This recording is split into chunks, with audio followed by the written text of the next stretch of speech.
शहीद मिर्जा हिंदुस्तानी की रिपोर्ट। बांसवाड़ा डूंगरपुर के प्रभारी मंत्री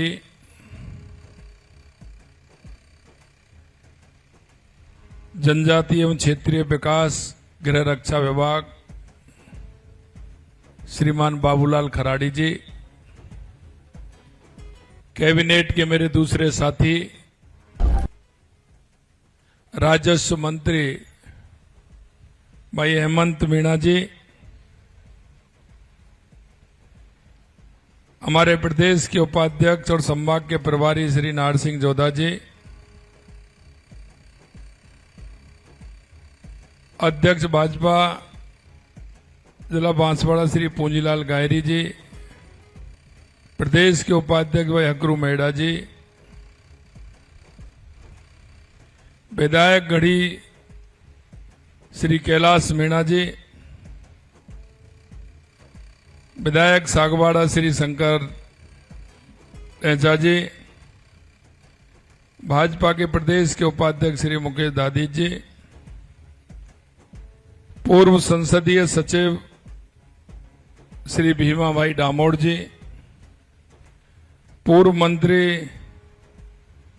राजस्थान सरकार श्री धन सिंह रावत जी, पूर्व सांसद श्री कनकमल कटारा जी, पूर्व सांसद बांसवाड़ा डूंगर मान शंकर ननामा जी,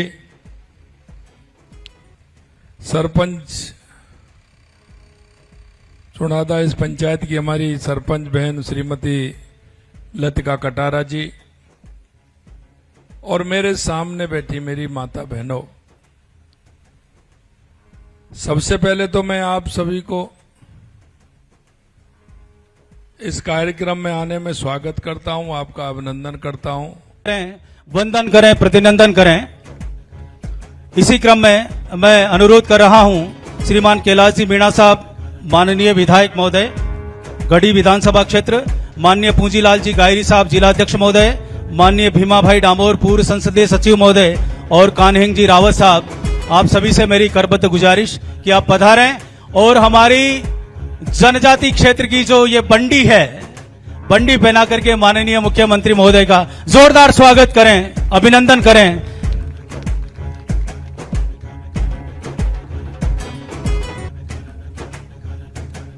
बहुत बहुत स्वागत माननीय आपका, बहुत बहुत अभिनंदन वागड़ की इस धरा पर। मैं अनुरोध कर रहा हूं राजीव का की हमारी दीदी श्रीमती पायल जी तिरघर और यहां की स्थानीय ग्राम पंचायत की प्रशासक महोदया श्रीमती लतिका जी कटारा से कि आप आए और माननीय मुख्यमंत्री महोदय को ये वागड़ का हमारा चिर परिचित तीर कमान भेंट करके समस्त आत्मीय भावों से माननीय मुख्यमंत्री महोदय का स्वागत अभिनंदन करें। सर, मैं निवेदन करना चाहता हूं कि ये बांसवाड़ा में बना हुआ धनुष है जो अंतर्राष्ट्रीय स्तर पर विख्यात है, और ये लतिका जी और इनका परिवार इसको खुद बनाता है। सबसे बड़ी बात यह है, और ये हमारी राजीविका से जुड़ी हुई बहन है, दीदी है। जोरदार तालियों से स्वागत अभिनंदन राजीविका की दीदी के द्वारा, स्थानीय प्रशासक द्वारा तीर कमान लक्ष्य भेदन करते हुए माननीय मुख्यमंत्री महोदय, जोरदार तालियां। बहुत बहुत स्वागत आपका, बहुत बहुत आत्मीय अभिनंदन इस अवसर पर ये तीर कमान भेंट करके।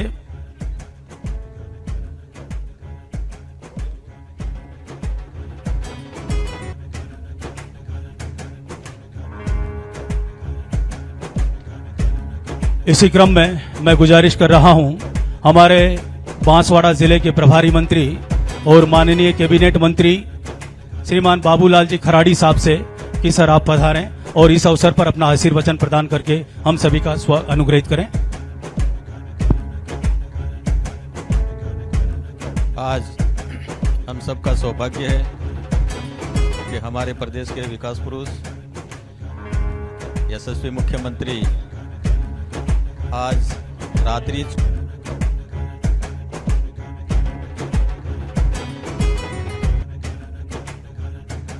भोपाल जन सुनवाई में हम सबके बीच में पधारे हैं। सबसे पहले तो आपका मैं स्वागत भी करता हूं, आपका अभिनंदन भी करता हूं, क्योंकि गांव तक जाके सुनवाई करना एक बहुत बड़ी बात होती है। कई लोग तो घर से निकलते नहीं थे, अपने ऑफिस से निकलते नहीं थे। आपने एक अच्छी परंपरा शुरू की है। मंच पर विराजमान हेमंत जी मीणा राजस्व मंत्री भाई, हमारे कनक जी पूर्व सांसद जी, दोनों ही हमारे विधायक, पूर्व सांसद नवनीत भाई, नार सिंह जी, भीमा भाई, अकरू भाई, सरपंच साहब,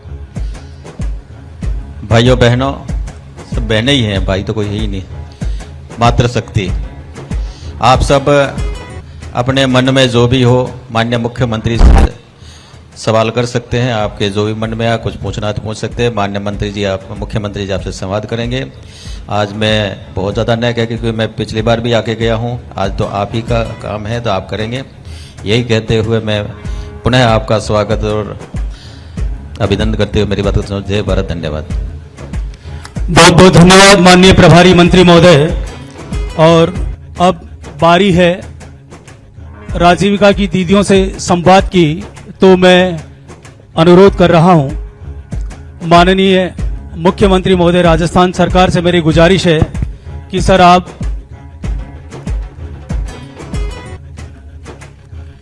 हमारी इन दीदियों को संबोधित करते हुए इस संवाद का समारंभ करें, शुभारंभ करें। माननीय मुख्यमंत्री महोदय, राजस्थान सरकार, आपसे मेरी करबद्ध गुजारिश कि सर आप इस संवाद का शुभारंभ करें अपने आशीर्वचन, अपने उद्बोधन के साथ। एक बार जोरदार तालियों से आप लोग स्वागत करें माननीय का।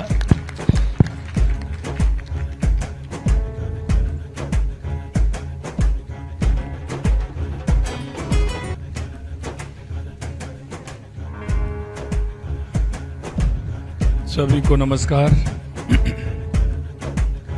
बोलिए भारत माता की। अरे महिलाओं की आवाज बुलंद होती है थोड़ा, है? क्योंकि बाद में मैं उनसे बुलवाऊंगा, वो कहेंगे कि महिलाओं की आवाज, हमारी महिलाओं की आवाज, बहनों की आवाज बुलंद होनी चाहिए। भारत माता की, त्रिपुरा सुंदरी की, बिजवा माता की, नंदिनी माता की, महादेश्वर महादेव की, बेणेश्वर धाम की, मानगढ़ धाम की, वीर कल्ला जी की, बाप जी महाराज की, गोविंद गुरु की, बाबा बालेश्वर दयाल की और आप सभी बहनों की। आज के इस हमारे चौपाल के कार्यक्रम में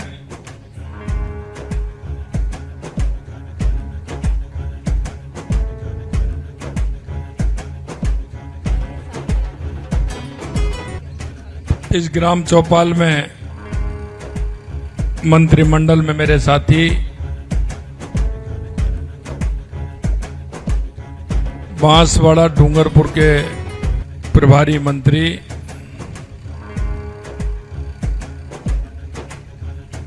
जनजातीय एवं क्षेत्रीय विकास गृह रक्षा विभाग श्रीमान बाबूलाल खराड़ी जी, कैबिनेट के मेरे दूसरे साथी राजस्व मंत्री भाई हेमंत मीणा जी, हमारे प्रदेश के उपाध्यक्ष और संभाग के प्रभारी श्री नार सिंह जोधा जी, अध्यक्ष भाजपा जिला बांसवाड़ा श्री पूंजीलाल गायरी जी, प्रदेश के उपाध्यक्ष भाई अकरू मेहड़ा जी, विधायक गढ़ी श्री कैलाश मीणा जी, विधायक सागवाड़ा श्री शंकर ऐचा जी, भाजपा के प्रदेश के उपाध्यक्ष श्री मुकेश दादी जी, पूर्व संसदीय सचिव श्री भीमा भाई डामोर जी, पूर्व मंत्री राजस्थान सरकार श्री धन सिंह रावत जी, पूर्व सांसद श्री कनकमल कटारा जी, पूर्व सांसद बांसवाड़ा डूंगर मान शंकर ननामा जी, सरपंच चुनादा इस पंचायत की हमारी सरपंच बहन श्रीमती लतिका कटारा जी और मेरे सामने बैठी मेरी माता बहनों, सबसे पहले तो मैं आप सभी को इस कार्यक्रम में आने में स्वागत करता हूं, आपका अभिनंदन करता हूं, आपका वंदन करता हूं। आप सभी को मेरा प्रणाम, आप सभी को मेरा राम राम।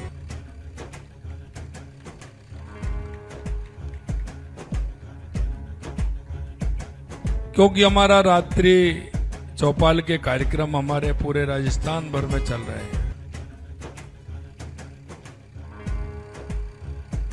2 दिन में आपके बांसवाड़ा डूंगरपुर में मैं रहने वाला हूं।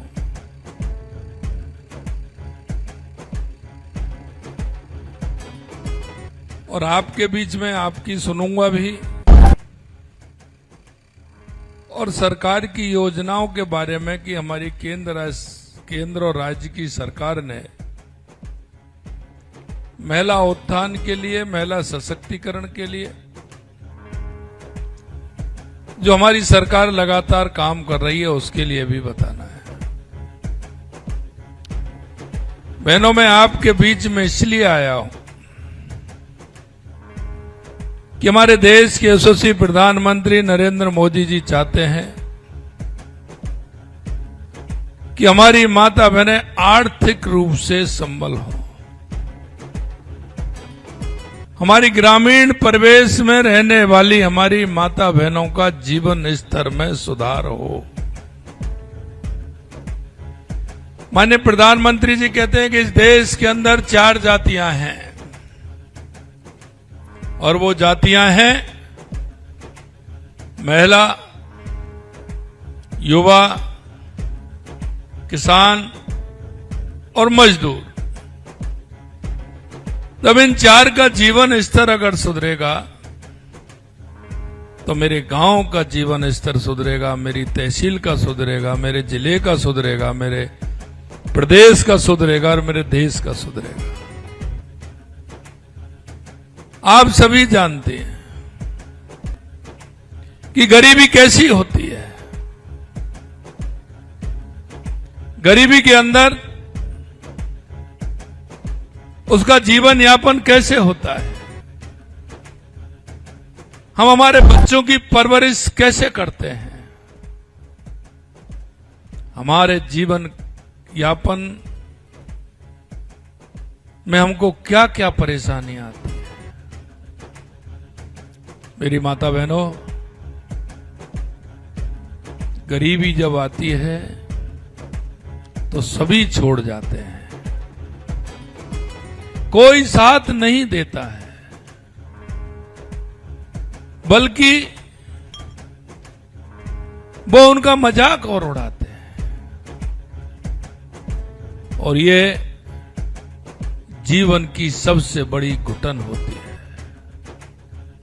मैं आज कोई आपके यहां भाषण देने के लिए नहीं आया हूं, किसी चुनावी सभा को संबोधित करने के लिए नहीं आए हैं। हम सिर्फ आए हैं आपके जीवन में खुशहाली आए, आपके जीवन में आर्थिक स्थिति मजबूत हो, आप हमारी केंद्र और राज्य सरकार की योजनाओं का फायदा लेते हुए अपने जीवन स्तर को आगे बढ़ाएं, अपने छोटे बच्चों को अच्छी शिक्षा दिलाएं, उनका जीवन भी अच्छा बने। हम उस प्रयास के लिए आपके बीच में आए। मेरा मन था कि मैं एक संभाग में सिर्फ 2 स्थानों पर मेरे को जाना है, लेकिन मैं प्रतापगढ़ भी आया। आज मैं आपके सबसे जयपुर से सबसे दूर कुशलगढ़ और कुशलगढ़ के इस चुनादा गांव में मैं आपके बीच में आया हूं। आपके गांव से मैं संदेश देना चाहता हूं, हर माता बहनों को मैं कहना चाहता हूं, मेरी माता बहनों, आप आर्थिक दृष्टि से मजबूत हो। आप अपना जीवन यापन आपको कैसे करना है, आपको आगे कैसे बढ़ना है, आपको उन विपरीत परिस्थितियों में कैसे आगे चलना है। मुझे पता है कि हमारी माता बहनें किस तरह से दिन रात काम करते हुए अपना जीवन यापन करती है। उनको क्या नहीं लाना पड़ता है। आप देखती हैं कि लगातार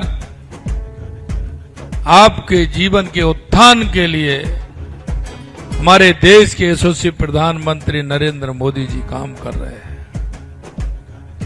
माता बहनों, छोटी छोटी बातें हैं, निश्चित रूप से मैं आपसे शेयर करूंगा। शेयर मैं इस बात के लिए करूंगा कि देश की 75 साल की आजादी के बाद भी किसी ने ध्यान नहीं दिया। अगर किसी ने माता बहनों की तरफ, हमारे किसानों की तरफ, युवाओं की तरफ, मजदूरों की तरफ ध्यान दिया तो देश के यशस्वी प्रधानमंत्री नरेंद्र मोदी जी ने दिया। और ये मैं आपको उदाहरण दे रहा हूं। पहला उदाहरण है मेरा, जब 2014 में हमारी सरकार आई थी और माननीय नरेंद्र मोदी जी जब प्रधानमंत्री बने थे, उन्होंने माता बहनों के विषय जब लिए थे तो सबसे पहले था कि हमारी पुरुष और माताओं के जो लिंग अनुपात में जो कमी थी वो सबसे बड़ी बात थी। पुरुष ज्यादा थे, बहनें कम थी। देश के यशस्वी प्रधानमंत्री नरेंद्र मोदी जी ने बेटी बचाओ और बेटी पढ़ाओ का नारा दिया था। आज हम कह सकते हैं कि जब से लेकर के आज तक उस अनुपात में बहुत बढ़ोतरी हुई है कि अब उस अनुपात में पुरुष और महिला की संख्या लगभग बराबर सी हो गई है। यह देश के यशस्वी प्रधानमंत्री नरेंद्र मोदी जी ने किया है। क्योंकि अगर ये अनुपात बहनों का कम रहता है तो समाज में कई तरह की अव्यावहारिकताएं होती हैं। समाज में कई तरह के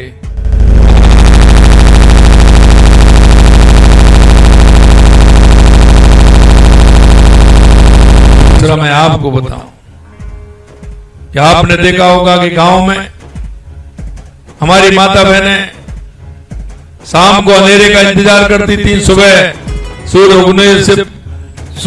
उगने से पहले शौच आदि से निवृत्त होने के लिए जाती थी। बड़ी परेशानी होती थी। गांव में नजदीक होते थे तो गांव में काम करने वाले भी आ जाते थे। तो माता बहनों को सम्मान देने का काम किया। घर घर टॉयलेट बनवा के तो देश के यशस्वी प्रधानमंत्री नरेंद्र मोदी जी ने हमारी माता बहनों को सम्मान देने का काम किया तो हमारे प्रधानमंत्री जी ने किया। यही नहीं, आप देखती थी कि हम खाना बनाते थे, ईंधन के लिए कहां कहां जाते थे, ईंधन का जुगाड़ करते थे। सबसे पहले माता बहनों को खाना बनाना आता है कि नहीं होता है? और जब चूल्हे पे बनाते थे तो काई से बनाते थे? लकड़ी से बनाते थे ना। तो उसकी तलाश में कहां कहां जाना पड़ता था आपको? जंगल में कहीं कोई पेड़ छांटने पड़ते थे या खेती में अरहर वगैरह कुछ हो जाती थी तो उसकी लकड़ी लेकर के काम करते थे। उनको लाते थे गांव में, उनको रखते थे। कभी कभी गर्मी आती थी तो आग भी लग जाती है तो वो स्वाह हो जाती थी। ज्यादा नहीं तो फिर कंडे से काम चलाती थी कि नहीं चलाती थी? तो माननीय प्रधानमंत्री जी ने सोचा कि उस कंडे और ये लकड़ी लेने के लिए भी जाना पड़ता है तो आप क्यों ना माता बहनों को, क्योंकि आंखों में धुआं भी जाता था, फेफड़ों में धुआं जाता था, तो उन्होंने उज्ज्वला गैस के माध्यम से गैस का चूल्हा देकर के, टंकी देकर के उन्होंने माता बहनों के जीवन में खुशहाली लाने का काम किया। आज कह सकते हैं कि बैंक में तो पहले बैंक की चौखट पे नहीं जा सकती माता बहन हमारी, लेकिन जनधन का खाता खुलवा करके सबको बैंकों में खाता खुलाने का काम किया तो माननीय प्रधानमंत्री जी ने किया। हमारी माता बहनें उनकी पेंशन आती है, पहले पेंशन आती थी उसमें कटमनी लग जाती थी, कोई भी देने के लिए आता था तो उसमें वो पूरा पैसा नहीं देता था। अब आपके खाते में पूरा पैसा आता है कि नहीं आता है? अरे जो आपके पास में किसी योजना का और पेंशन का पैसा आता है, हमारी बुजुर्ग मां बैठी है उनके खाते में आता है कि नहीं आता है? अब उसमें कोई कटमनी तो नहीं लगती है। ये काम किया तो देश के यशस्वी प्रधानमंत्री नरेंद्र मोदी जी ने किया। माता बहनों, मैं आपको ये भी कहूंगा कि हमारी बहनों को शिक्षा देने का काम, फ्री शिक्षा देने का काम माननीय प्रधानमंत्री जी ने किया। फ्री स्वास्थ्य चिकित्सा का काम प्रधानमंत्री जी ने किया।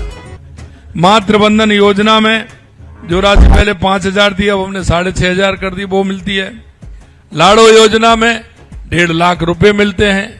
बेटी का जन्म होता है 1.5 लाख रुपए उसमें मिलते हैं, इसलिए उसमें काम कर सकते हैं, उसका पैसा मिलता है। इसके अलावा मुख्यमंत्री मातृ पोषाहार योजना है, उसमें दूसरी संतान पर जन्म पर 6,000 रुपए मिलते हैं। ये फायदा लगातार हमारी सरकार हमारी माता बहनों को दे रही है। आपने देखा हमने 44,000 से अधिक छात्राओं को स्कूटियां दी हैं और 13 लाख हमने साइकिल दिए हैं। तो मैं कहना चाहता हूं कि लगातार हमारी सरकार जिस तरह से काम कर रही है आप सभी जानते हैं। अभी आपने देखा होगा एक नया काम हमने किया है। हमारी जो गर्भवती बहनें होती हैं उनके लिए मां बाबूचर योजना हमने चलाई है। उस मां बाबूचर योजना के माध्यम से आप अपनी सोनोग्राफी करा के आ सकती हैं, टीका लगवा के आ सकती हैं, वहां दवाई भी आपको मिलती है और कोई भी जांच होती है उसको फ्री में होती है। हमें पता है कि जब उसके पीड़ा होती है तो बड़ी दिक्कत आती है, कहीं परेशानी होती है तो घर में सोनोग्राफी के लिए जांच के लिए पैसे नहीं होते हैं। लेकिन हमने कहा कि ये हमारी माता बहनों को किसी तरह से परेशानी नहीं हो, इसके लिए हमने मां बाबूचर योजना के माध्यम से उसका इलाज भी गर्भवती महिला का फ्री हो, इसके लिए भी हमारी सरकार काम कर रही है।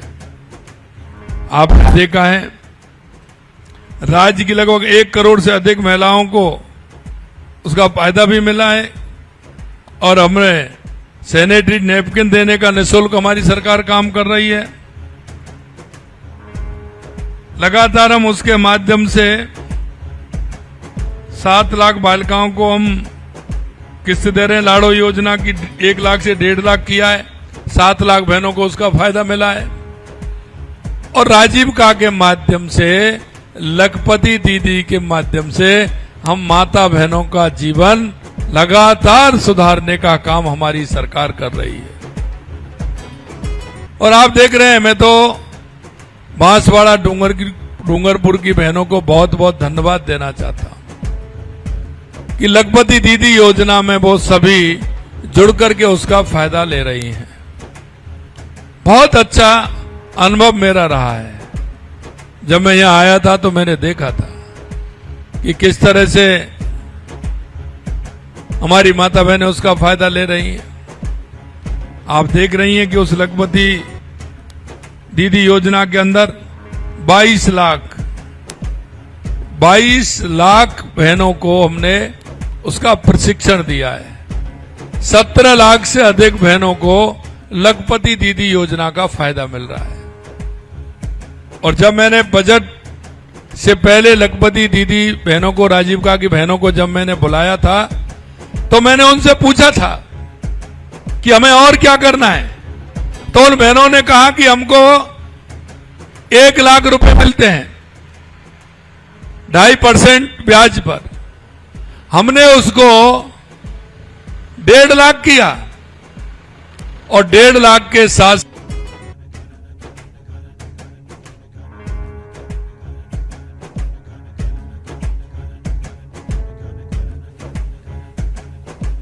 उसके माध्यम से हमारी माता बहनें सशक्त हो रही हैं। पहले हम 1 लाख रुपए देते थे 2.5% ब्याज, अब हम उसके लिए 1.5 लाख रुपए कर दिया और 1.5% ब्याज ले रहे हैं। आप लगातार उसमें काम कर रहे हैं।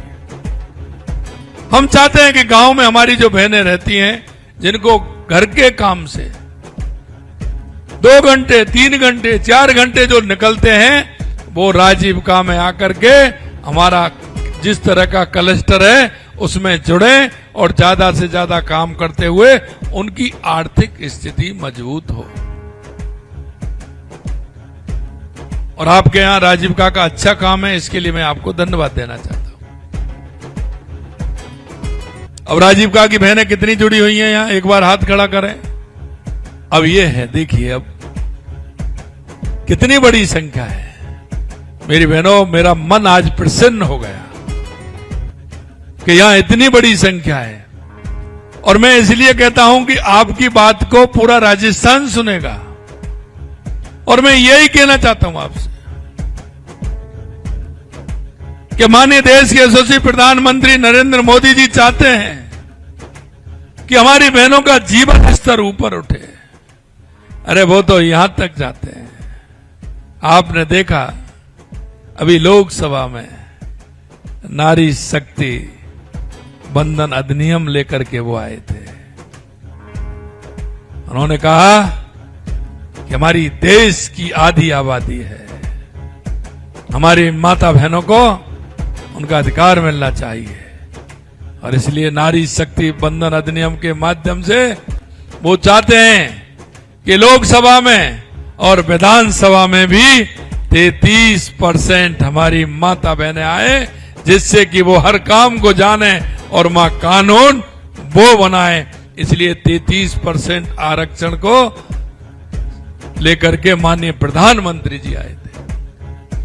लेकिन कुछ लोग, पार्टियां ऐसी हैं जो परिवार की पार्टी है, किसी जाति की पार्टी है, वो नहीं चाहते कि हमारी माता बहनें आगे आए। उन पार्टियों ने इस नारी शक्ति बंधन अधिनियम का विरोध किया। लेकिन मैं आपसे कहना चाहता हूं, देश के यशस्वी प्रधानमंत्री नरेंद्र मोदी जी ने कहा है कि हम इसको ला करके रहेंगे और महिलाओं को सम्मान दे करके रहेंगे। हम 33% आरक्षण ला करके रहेंगे महिलाओं के लिए। आपकी इतनी चिंता करने वाले हमारे प्रधानमंत्री जी, और ये वास्तविकता है। और आपने अपने जीवन में बदलाव भी देखा होगा कि जब से आप राजीविका से जुड़ी हैं, कितना आपके जीवन में बदलाव आया। आप घर से नहीं निकलती थी। मैं माता बहनों की बात सुनता हूं। पहली बार गई तो कई तरह की बातें आज आएंगी, अभी हमारी बहनें बताएंगी। लेकिन आज वो पूर्ण रूप से, आर्थिक रूप से सशक्त हो रही हैं। और हम चाहते हैं कि हमारी लखपति दीदी ये मिलेनियर दीदी भी बने, जिससे हमारे देश का और प्रदेश का नाम रोशन हो।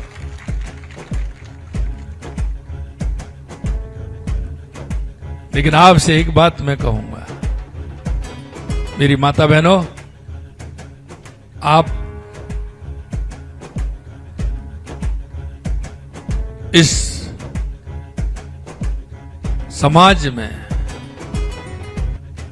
गांव में जो आपका मातृत्व भाव है, हमारी माताओं का जो स्वभाव है, वो एक दूसरे के सहयोग के लिए हमेशा करती है। कहीं भी बात हो जाएगी, पड़ोस में कोई हो जाएगी, मेरी माता बहनें तुरंत जाती हैं एक दूसरे के सहयोग के लिए। ये मेरी माताओं का स्वभाव है। इसलिए मैं आपसे कहना चाहता हूं, आप भी आगे बढ़िए, लेकिन मेरी पड़ोस की जो बहन है उसको मत छोड़िए, उसको भी आगे बढ़ाइए। मेरे गांव में, मेरी ढाणी में कोई भी ऐसी माता बहन है, उन सभी को जोड़िए, हमारी योजनाओं से जोड़िए। उनको कैसे आगे बढ़ाएंगे?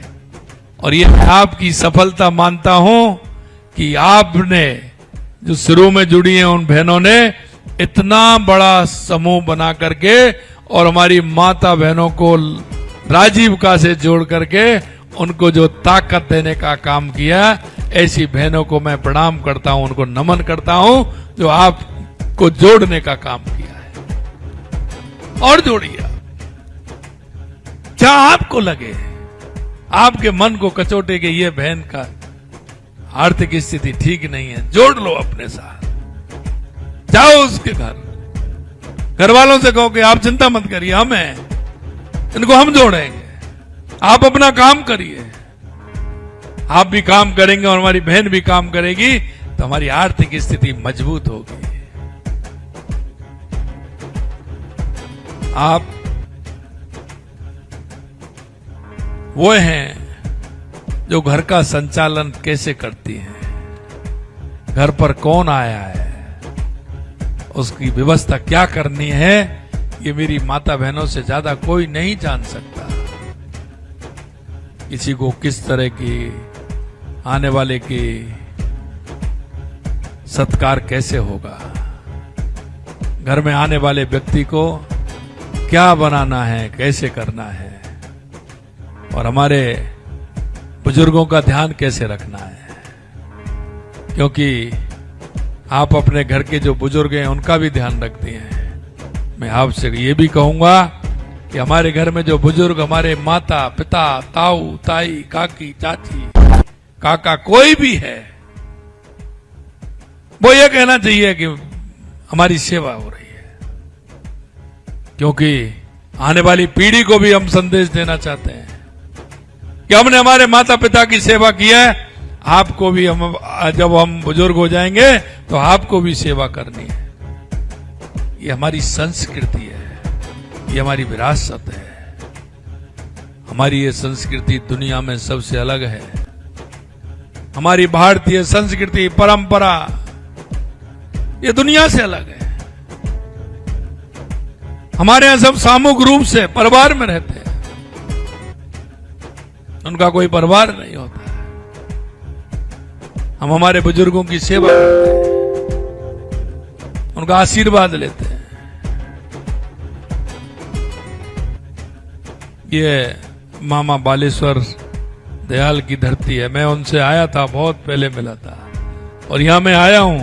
कहाँ है डामर साहब? मैं आया हूं यहां आपके यहां नहीं, वहां आया हूं, लेकिन उससे पहले भी मैं आया हूं। यहां मैं सबसे पहले आया था। यहां मेरी कई खुशियां इससे जुड़ी हुई हैं, कुशलगढ़ से। मेरा पहला पोस्टिंग मेरा यहां कुशलगढ़ में हुआ था। मैंने ज्वाइन नहीं किया, मैं आया था, मैं मास्टर बन के, लेकिन फिर मैं ज्वाइन नहीं किया मैंने, और मैं देखा, लेकिन फॉर्म भरने के लिए आया, मैं जिला परिषद में आया, यहाँ आया बहुत पहले, 91 की बात है, मेरा दिया था जहां। फिर मैं इसलिए नहीं आया कि मेरा वहीं हो जाएगा, तो फिर मैंने ज्वाइन नहीं किया। उसके बाद भी मैं कई बार मैं आया। यहाँ के लोगों के मन के जो भाव है, यहाँ की जो संस्कृति है, यहाँ का जो अभी मैंने देखा किस तरह से सांस्कृतिक कार्यक्रम यहाँ होते हैं। मेरे भाइयों बहनों, आपने मेरे गांव की, आपने हमारे जिले की, आप हमारे प्रदेश की जो संस्कृति है उसको आपने बना के रखा है। इसके लिए भी मैं आपको धन्यवाद देता हूं। आप सभी से हमारा यही आग्रह है कि आपके जीवन में खुशहाली कैसे आए, आपके जीवन में आने वाली पीढ़ी का भविष्य हमारा कैसे उज्जवल हो। मैं सभी युवा भाई बहनों से भी कहता हूं, लगातार उसके लिए हमारी सरकार काम कर रही है, लगातार काम कर रही है। इसलिए मैं अभी राजीव का की जो बहनें हैं, मैं उनसे, उनके ही मुंह से उनकी कहानी आप सुनाएंगे, क्योंकि ये संदेश सभी माता बहनों के अंदर जाए, सशक्त कैसे बन सकती है। तो मैं हमारी राजीव का की बहनें हैं हमारी, मैं उनकी